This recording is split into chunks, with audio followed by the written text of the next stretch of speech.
Pessoal, bom dia, boa tarde, boa noite. Eu sou o Léo e vamos aí continuar esses estudos nossos aqui de mecânica clássica, onde a gente está iniciando aqui a nossa unidade 5, que a gente vai estudar um pouco sobre mecânica lagrangiana. Queria só adiantar o seguinte, essa disciplina é uma disciplina de mecânica clássica. Então, o nosso objetivo maior nessa disciplina não é estudar a fundo mecânica lagrangiana ou mecânica hamiltoniana ou representação de Hamilton da mecânica. Não vai ser esse o nosso objetivo principal, mas só que eu gostaria muito de apresentar esse conteúdo para vocês, um conteúdo que eu me interesso particularmente bastante, então eu queria apresentar isso para vocês. Então vocês têm que notar o seguinte, que essa unidade 5 nossa aqui, ela não vai ser completamente totalmente rigorosa dentro da formulação da mecânica lagrangiana e da mecânica hamiltoniana. A gente não vai trabalhar isso com tamanho e rigor, por exemplo, como quando a gente estuda no curso de mecânica analítica. Esse aqui é o curso de mecânica clássica, então eu vou apresentar para vocês primórdios desses estudos de mecânica lagrangiana, cálculo de variações e um pouco, a gente vai pincelar um pouquinho sobre mecânica hamiltoniana ou representação de Hamilton da mecânica clássica. Mas esse aqui é um assunto extremamente importante, a gente vê isso em vários outros conteúdos de física, então já fiquem atentos e atentas aí nessa unidade, tá certo? É um assunto que eu gosto muito, é um assunto que normalmente atrai muitas pessoas, eu vou deixar algumas referências aí. A principal referência que eu acho é o capítulo 19 do volume 2 do Feynman, que ele está disponível online. Dê uma lida que aquele capítulo, o livro do Feynman é um primor, aquele capítulo é o primor do primor. Então, assim, é uma obra-prima aquele capítulo. É lindo de se estudar aquele capítulo do Feynman. Então, tentem dar uma olhada aí. Mas, eu vou começar aqui na nossa revisão, vou passar um pouco mais rápido, tá certo? A gente começou falando de vetores e como trabalhar e como definir rigorosamente vetores. Depois a gente foi estudar leis de Newton, então até aqui era a nossa aqui, unidade 1, tá certo? Depois a gente estudou leis de Newton, falou de sistema de referencial inercial, falou de lei de conservação e aqui terminava aqui a nossa unidade 2. Na unidade 3 a gente falou de oscilador harmônico em uma dimensão, que a gente estudou oscilador harmônico simples, oscilador harmônico amortecido, oscilador harmônico forçado, regime de amortecimento e tudo mais. A gente falou um pouco de diagrama de fase e a gente falou de oscilador harmônico em duas dimensões e as curvas de Lissajous. Isso aqui foi a unidade 1, 2, 3. A unidade 4 eu vou fazer uma revisão um pouco mais detalhada, só para a gente já relembrar. Nosso problema na unidade 4 era o que? Era tratar de gravitação e de força central. No problema de gravitação, a gente queria, qual que era o nosso problema maior a ser tratado? Dada essa massa aqui, amorfa que eu coloquei aqui verde-limão, qual que é a força gravitacional que ela exerce numa partícula de massa m que está localizado fora dela. E a gente viu que a força gravitacional é dada por esse camarada, a gente estudou bastante essa força gravitacional, a gente falou de campo gravitacional, a gente falou de como calcular um potencial gravitacional, a gente falou de energia potencial gravitacional, que a força gravitacional pode ser encontrada a partir da energia potencial gravitacional, a gente falou aqui da lei de Gauss para gravitação, da equação de Poisson, da equação de Laplace, a gente comentou isso aqui tudo. Isso aqui tudo a gente comentou na unidade 4 e a gente também falou de efeito de maré. A gente fez uma discussão bastante interessante sobre efeito de maré, tem alguns exercícios que vocês fizeram sobre isso. É um problema muito legal, a gente pegou um modelo extremamente simplificado, onde a Terra não roda, ela é completamente coberta de água, e mesmo assim a gente queria ver só a atração gravitacional da Lua na Terra, mesmo assim a gente obteve aqui um comportamento bem interessante do efeito de maré, que é um modelo simplificado, mas já dá alguns resultados interessantes. Depois a gente partiu para estudar a força central.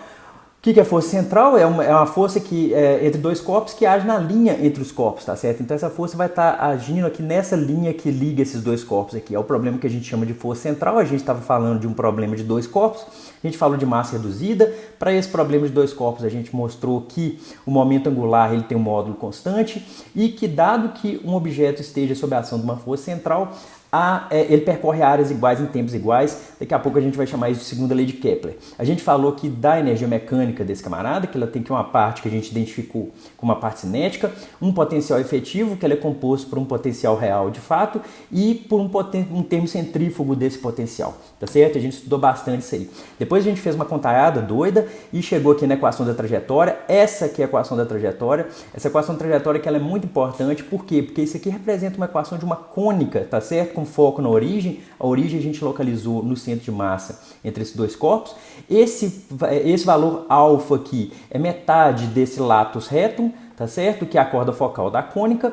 E esse termo epsilon ele é muito importante, que ele é chamado de excentricidade. Esse termo epsilon é maior ou igual a zero e dado esse valor de epsilon a gente poderia classificar aqui as órbitas como sendo circulares, elípticas hiperbólicas e parabólicas, certo? Bacana. E aí a gente deduziu de fato as 3 leis de Kepler. A gente mostrou que as órbitas dos planetas são elipses com o Sol num dos focos. A gente falou que uma linha que une o planeta ao Sol varia áreas iguais em intervalos de tempos iguais, dAdt é constante, e a gente mostrou também, rigorosamente, que o quadrado do período orbital de um planeta é proporcional ao cubo do semi-eixo maior dessa sua órbita. Esse semi-eixo maior é esse valor de Azinho, que é esse camarada aqui numa elipse. Bacana, né? Então isso aí foi a revisão da unidade 1, 2, 3 e 4. Qual que é o problema que a gente quer tratar aqui agora? O problema que a gente quer tratar... Dê uma lida nesse capítulo do Feynman. Sério, talvez das leituras mais gostosas dentro do Lectures, que já é todo muito gostoso de ler. É uma leitura muito boa, esse capítulo 19 do Feynman, que ele trata sobre o problema de minimação.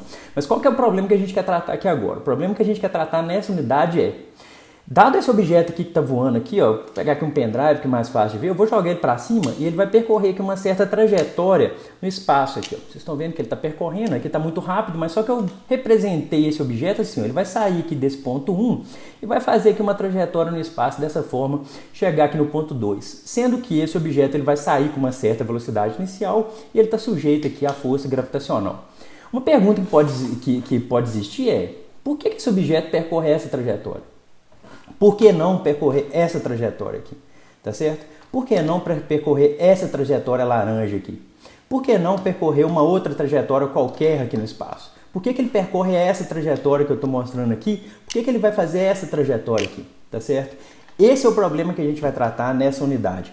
É um problema, acaba sendo muito forte, eu acho ele muito forte enunciar esse tipo de problema, que é, dada todas as trajetórias possíveis que o objeto pode percorrer, e ele estando aqui sujeito a essa condição aqui 1 e 2, condição inicial e final, e sujeito aqui a alguns tipos de forças, algum tipo de energia potencial, por que ele percorre esse tipo de trajetória? Isso é uma pergunta muito profunda, eu acho muito bacana, e é esse tipo de pergunta que a gente vai trabalhar. Ou seja, se eu soltar esse objeto aqui, se eu jogo esse objeto aqui, por que ele vai percorrer essa trajetória aqui, que eu marquei aqui, e por que não essa trajetória, ou por que não essa trajetória, tá certo?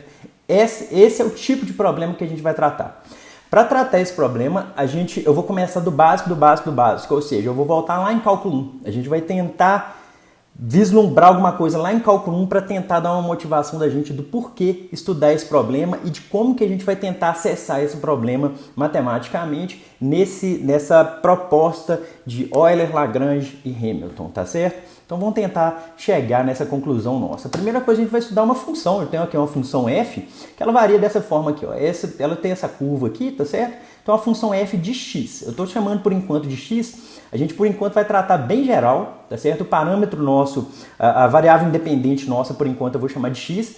Depois dessa variável independente a gente vai mudar, a gente vai chamar ela de tempo, a gente vai chamar de t, tá certo? Que vai ser a variável independente nossa. Mas por enquanto vamos deixar bem geral. Uma pergunta que a gente pode fazer aqui é, qual que é o comportamento dessa função aqui se eu variar ela um pouquinho próximo do mínimo e longe do mínimo? A gente pode mostrar que próximo do mínimo, se eu pegar uma variação dessa função, ela é proporcional ao quadrado da variação dessa variável independente x, tá certo? E se eu pegar longe do mínimo, a variação dessa função f ela é proporcional à variação de x em primeira ordem, tá elevada aqui à primeira potência, tá certo? Como que a gente consegue mostrar isso? A gente consegue mostrar isso assim, ó. A gente pega uma expansão de uma função em série de Taylor. Então esse aqui tudo vocês já conhecem desde lá de cálculo 1, cálculo 2. Mas a gente tem aqui uma expansão da função em série de Taylor, dada aqui uma função bem comportada. Aí tem todas aquelas hipóteses lá na matemática e tal, mas aqui nós vamos assumir isso aí, que as hipóteses estão sendo cumpridas. Então, dada que uma função f de x, ela tem uma expansão em série de Taylor que é dada por esse camarada. Isso que vocês já conhecem desde lá de cálculo 1 ou 2, por aí. Vocês já conhecem cálculo 2, né, que a gente vê séries. Então, vocês já conhecem que uma função f ela pode ser expandida dessa forma aqui, tá certo? Aqui faltou um maisinho, aqui tem um mais, ó, é mais, isso aqui vai até infinito, tá certo? Então, a gente tem aqui uma expansão em série de Taylor.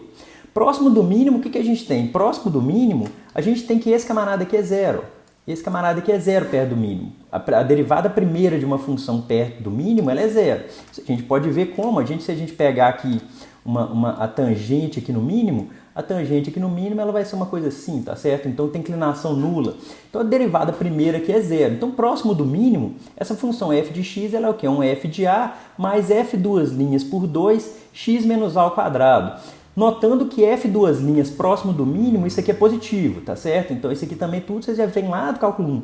Então a derivada segunda aqui da função próximo do mínimo, de um mínimo local, esse camarada aqui é positivo. Então, mas a função f de x próximo do mínimo, ela pode ser escrita dessa forma aqui, tá certo? Então próximo do mínimo, a nossa função f pode ser escrita dessa forma. Então olha só, se eu pegar uma pequena variação de f próximo do mínimo, então eu vou deixar sublinhado aqui, ó, próximo do mínimo, uma pequena variação de f, ela é proporcional aqui, ela é proporcional ao quadrado dessa variação de x, tá certo? Porque se eu pegar próximo do mínimo, em primeira ordem aqui não vai existir, por quê? Porque a derivada primeira aqui é zero. Então próximo do mínimo, uma variação de f, ela vai ser proporcional ao quadrado dessa variação de x, ou seja, tem segunda ordem nessa variação de x. Portanto, e aqui eu vou deixar sublinhado também, em primeira ordem e próximo do mínimo, tá certo? Então, em primeira ordem e próximo de um mínimo, prestem bastante atenção nisso aqui, ó, vou repetindo.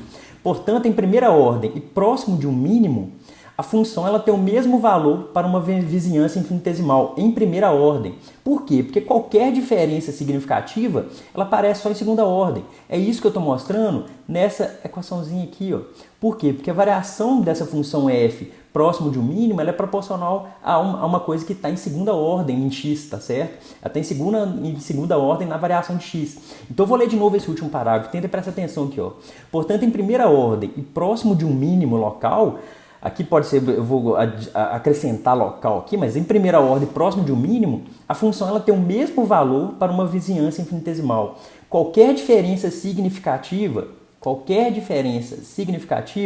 aparece somente em segunda ordem, certo?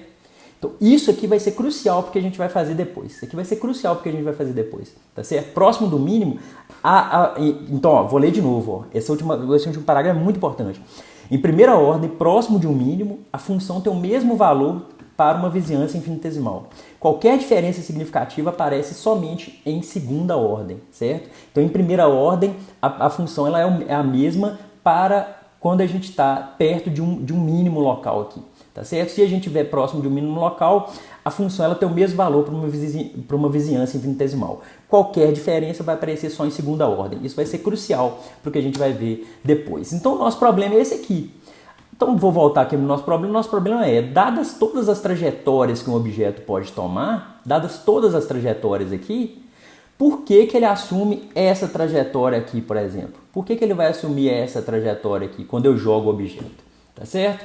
E aí a gente vai notar que o nosso problema aqui que está aqui em cima, a nossa motivação vai ser o quê? A gente vai tentar encontrar um funcional, e aqui eu coloquei uma definição ultra básica do que é um funcional.